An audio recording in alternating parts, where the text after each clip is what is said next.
ഒരിക്കൽ കച്ചവടക്കാരനും Christian മതവിശ്വാസിയുമായിരുന്ന Tamim അൽ ദാരി തന്റെ ഗോത്രത്തിലെ 30ഓളം ആളുകളുമായി ഒരു കപ്പൽ യാത്ര നടത്തുകയായിരുന്നു. അവരറിഞ്ഞിരുന്നില്ല അവരുടെ ജീവിതത്തിന്റെ ഒരു നിർണായകമായ വഴിത്തിരിവിലേക്കാണ് ആ യാത്ര അവരെ കൊണ്ടെത്തിക്കാൻ പോകുന്നത് എന്ന്. കുറച്ചു ദൂരം സഞ്ചരിച്ച ശേഷം കടലിൽ വെച്ച് വലിയൊരു കൊടുങ്കാറ്റിൽ അവർ അകപ്പെട്ടു. സാധാരണ ഉണ്ടാകുന്ന പോലെ ഒരു കടൽ പ്രക്ഷോഭമല്ല അത് എന്ന് തമീം അൽ ദാരിക്ക് മനസ്സിലായി. 1 മാസത്തോളം ദിശയറിയാതെ മരണത്തെ മുഖാമുഖം കണ്ട് കടലിൽ അലഞ്ഞു തിരിഞ്ഞ അവരെ ആ കൊടുങ്കാറ്റ് കൊണ്ടെത്തിച്ചത് ഒരു അജ്ഞാത ദ്വീപിന്റെ മുന്നിലാണ്.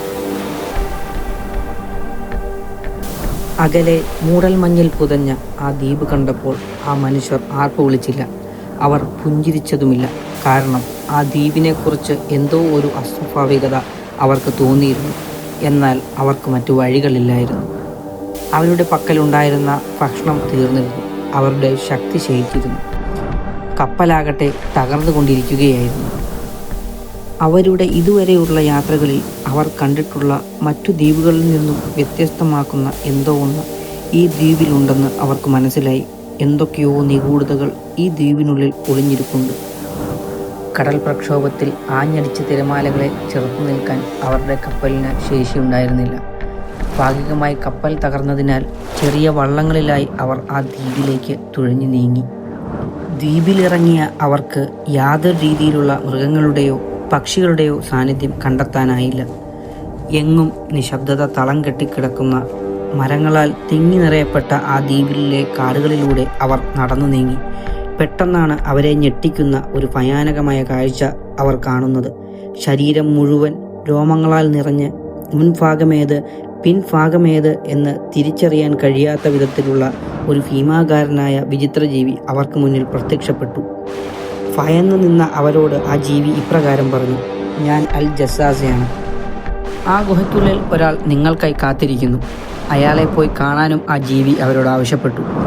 ഗുഹയ്ക്കുള്ളിൽ പ്രവേശിച്ചതും അവർ കണ്ടത് ഭീമാകാരനായ ഒരു മനുഷ്യനെയാണ്. അവൻ്റെ കൈകാലുകൾ പിൻകഴുത്തിലേക്കും മുട്ടുകളിലേക്കും ഇരുമ്പു ചങ്ങലകളാൽ വരിഞ്ഞു മുറുക്കപ്പെട്ടിരിക്കുന്നു. അവൻ അവരോട് ചില ചോദ്യങ്ങൾ ചോദിച്ചു.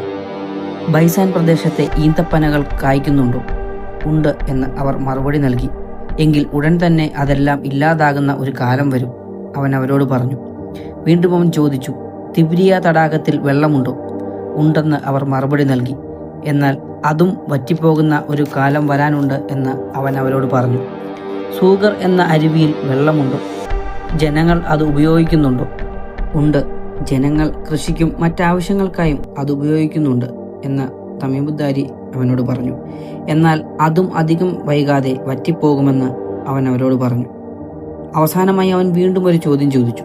നിരക്ഷരനായ ഒരു പ്രവാചകൻ അറബികൾക്കിടയിലേക്ക് വന്നിട്ടുണ്ടോ? അവർ അദ്ദേഹത്തെ അനുസരിക്കാൻ തുടങ്ങിയോ? വന്നിട്ടുണ്ട്. അറബികൾ അദ്ദേഹത്തെ അനുസരിക്കാൻ തുടങ്ങിയിട്ടുണ്ടെന്നും തമീം ദാരി പറഞ്ഞു. അദ്ദേഹത്തെ അനുസരിക്കുന്നതാണ് അവർക്ക് നല്ലത് എന്ന് അവൻ മറുപടി നൽകി. എന്നിട്ട് അവൻ പറഞ്ഞു, ഞാനാണ് മസീഹു ദജ്ജാൽ. എനിക്ക് പുറത്തിറങ്ങാൻ അനുവാദം ലഭിക്കുന്ന കാലം അടുത്തു കഴിഞ്ഞു. ഞാൻ 40 ദിവസം കൊണ്ട് ലോകം മുഴുവൻ സഞ്ചരിക്കും. എന്നാൽ മക്കയിലും മദീനയിലും എനിക്ക് പ്രവേശിക്കാൻ കഴിയില്ല. ഞാൻ അവിടേക്ക് കയറാൻ ശ്രമിക്കുമ്പോഴെല്ലാം ഊരിപ്പിടിച്ച വാളുമായി നിൽക്കുന്ന മലക്കുകൾ എന്നെ തടയും.